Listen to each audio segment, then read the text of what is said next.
Have you ever wondered if all your good deeds are being tallied up somewhere? Like for a performance review, a divine performance review.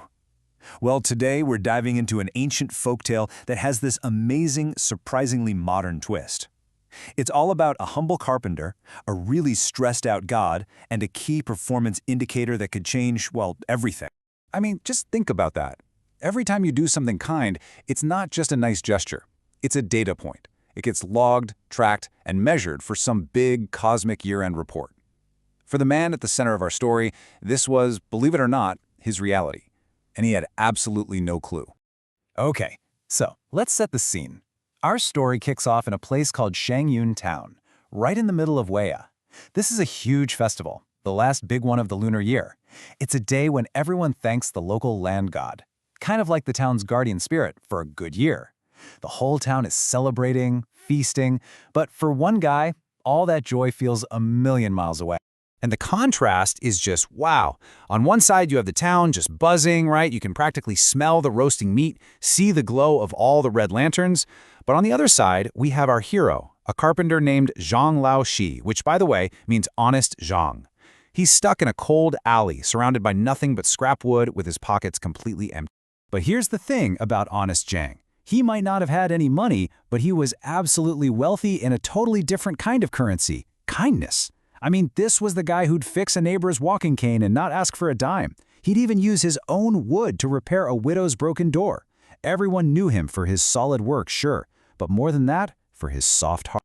And this one moment, this prayer, it just tells you everything you need to know. It's the biggest feast day of the year, a day for offerings, and all he has is a single bowl of watery porridge for his family.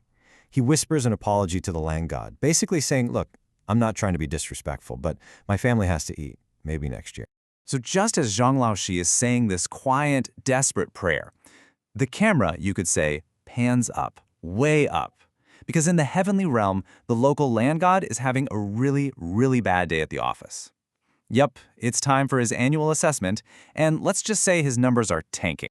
So this land god, he's feeling the pressure. His celestial career is on the line, and he needs a success story, like yesterday. And so his gaze falls down on his district, right past all the wealthy merchants, and lands on the poorest, but kindest man he's got, our guy, Zhang Laoshi. You see, up in the heavenly bureaucracy, they've got key performance indicators, KPIs.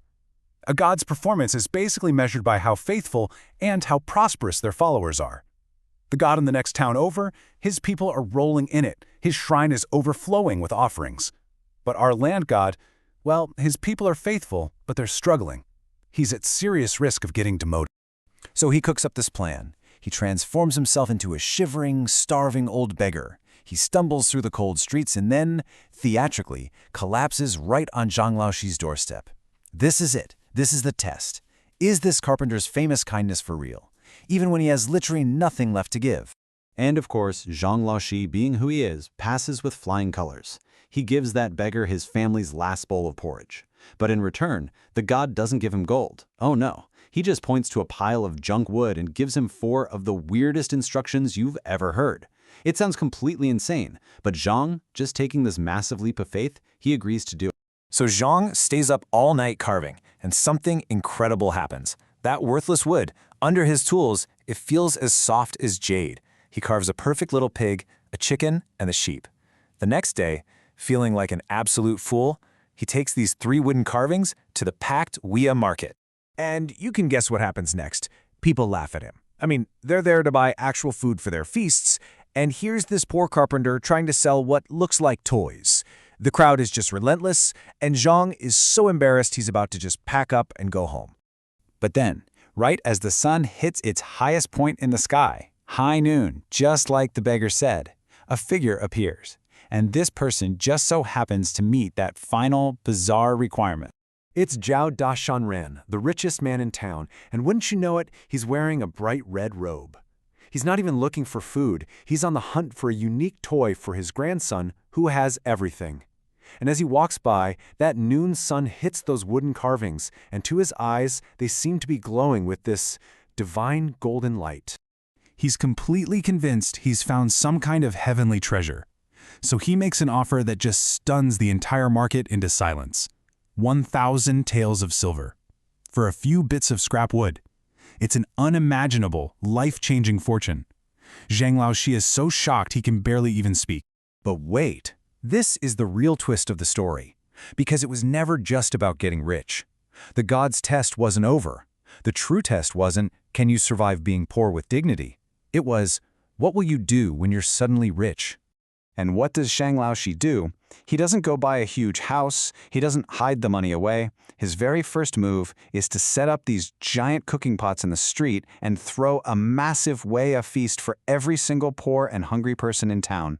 Then he makes a huge offering to the land god, and with the rest, he funds public works projects, fixing up the school and reinforcing the river embankment. He shares it, all of it. And that was the final data point the land god needed. Back in his heavenly office, he is absolutely thrilled. See, by empowering one truly good person, he ended up lifting the entire community. Zong's generosity sent the land god's divine KPI through the roof.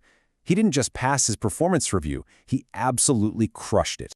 And that, right there, is the heart of this whole tradition.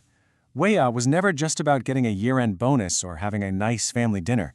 At its core, it has always been about two things: gratitude for the year's harvest, whatever that harvest might be, and sharing your prosperity with the community. Zhang Laoshi, without even realizing it, performed the most perfect Weya anyone had ever seen. So the story kind of leaves us with this lingering thought, doesn't it? That maybe our own fortunes, whether they're big or small, are a kind of test, too. It suggests that real wealth isn't what you keep for yourself, but what you put back into the world. So as we think about our own successes, the question is still out there. What does our own KPI look like? And how are we going to share our harvest?